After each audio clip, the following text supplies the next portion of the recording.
Hi, Martin here. Today I want to show you guys about welding these spacers on for your WJ knuckles when you're doing a WJ conversion on your XJ, your ZJ, and Wranglers, and why this is so important. Alright, well, let's get started. Now, one of the first things you want to do is get these knuckles cleaned up. I mean, you're going to get them out of pick apart or whatever. And generally they're dirty, you know, they got grease on them, whatever.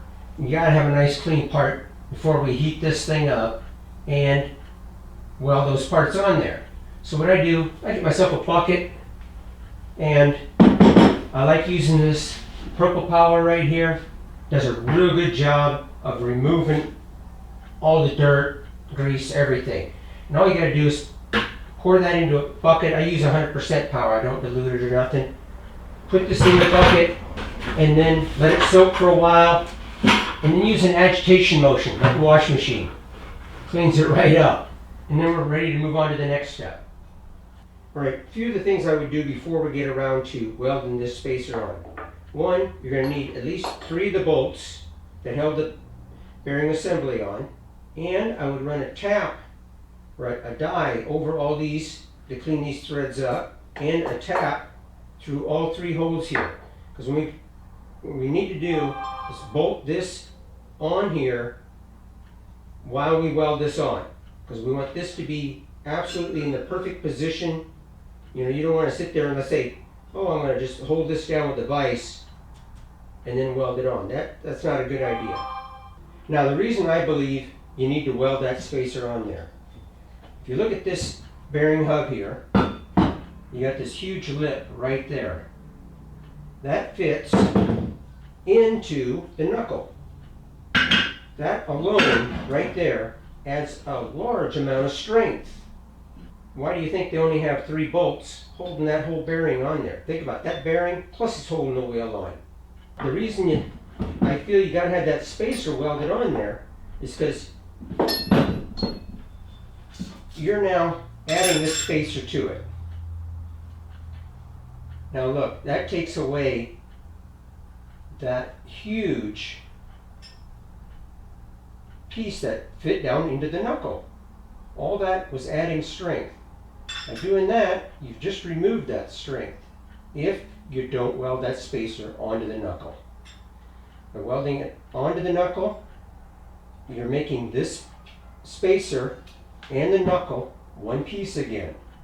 Then by welding this spacer onto the knuckle, you are adding all that strength back again, because there's no way this can shift. It is one with the knuckle. Alright, so the next step is, since this is made out of cast iron, and cast does not like to be welded to, because it can crack and stuff like that. Well, we got it because of what you're doing is applying a lot of heat when you're welding to it, and then when it cools all of a sudden, that's when the cracking starts. So what we got to do is heat these babies up as hot as we can. Then we're going to put the spacer on here with the adapter bolted into place and weld onto it. Okay? And that way there isn't that huge shock of going from ambient temperature to, you know, well over 1,000 degrees, you know, and causing the cracking. So I'm going to throw these in the oven and heat them up to hot as that oven will go, 500 degrees or so. And then we're going to come out here and as quickly as I can weld them. And then another key thing is we got to cool it slowly, and I'll show you how we do that as well. And that's another reason why we want these as clean as possible. We sure don't want some thing that's covered in oil or anything in an oven that you cook food in, right? I just want a nice clean piece of cast, no fumes, nothing like that. All right, I'll be back in an hour, which will be just a second for you. Be right back. All right, I'm back. Now I let that part heat up in the oven up to 500 degrees. I'm working pretty fast here. You do have to definitely wear gloves here. This pretty hot.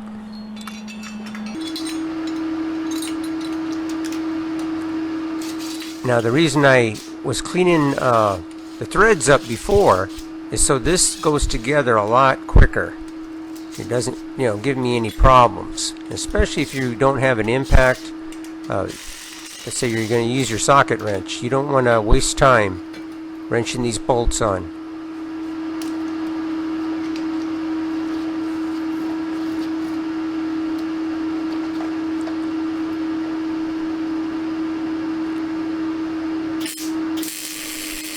Have everything prepared so when you bring the part out, you're all ready to start welding. You got your welder on, you got the gas is turned on,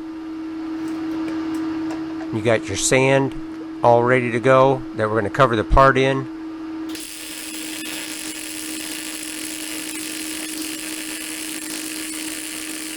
I'm using a Miller welder, and I am using shielding gas.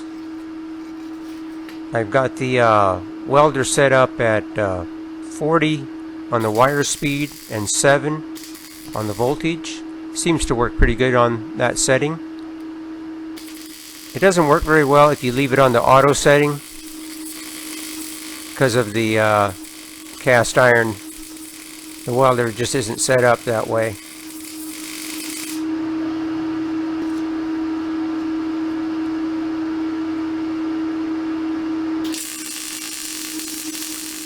And you're going to want to do shorter welds. Don't do a really super long pass on it.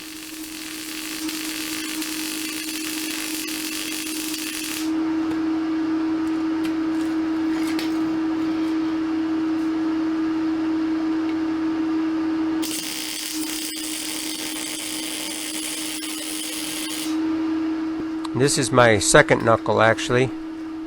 I already got the one welded up. And it is covered up in sand and cooling slowly.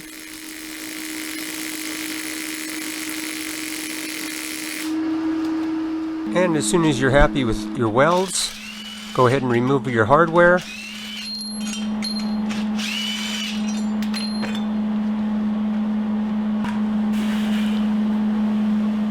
Put several inches of sand in the bottom of the bucket. Place the part into the bucket, kind of bury it into that sand, and then cover it completely with the sand 100%, and this will ensure that's going to cool very slowly and you won't get any cracks formed around the welds. That's where they would happen. And you should be good to go. Alright, I've let this now cool for quite a while, and it's amazing. You can come back, an hour later or whatever, and that part will still be almost too hot to handle. The sand really does a good job of holding the heat and dissipating the heat real slow, which I like. And the reason I do this is keep the part from cracking. Get it out of here. There we go.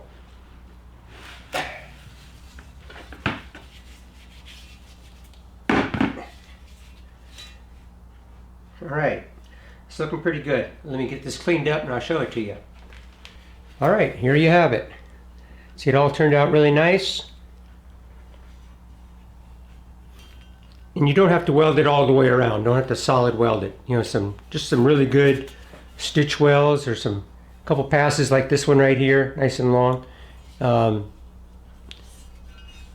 it is definitely a solid piece now, and this is going to help support that bearing hub assembly. It's going to make it one again. And personally, I feel this is the only way to go, especially if you're going to go to this step to doing the WJ conversion.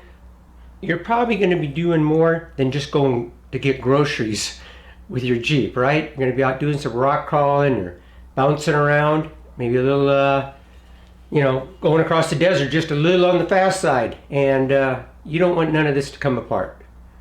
So I really do feel this is a must way to do it. Alright, well, that's it. I hope you found that entertaining and helpful, and if you did, I'd sure appreciate the thumbs up. And if you've never subscribed to me before, please hit that subscribe button right down there and a little bell symbol right next to it. That way you get notifications of any future uploads. And also check the description down below where I've got some Amazon links to some of the products and tools that we used in the video. All right. Thanks again. We'll see you on the next one.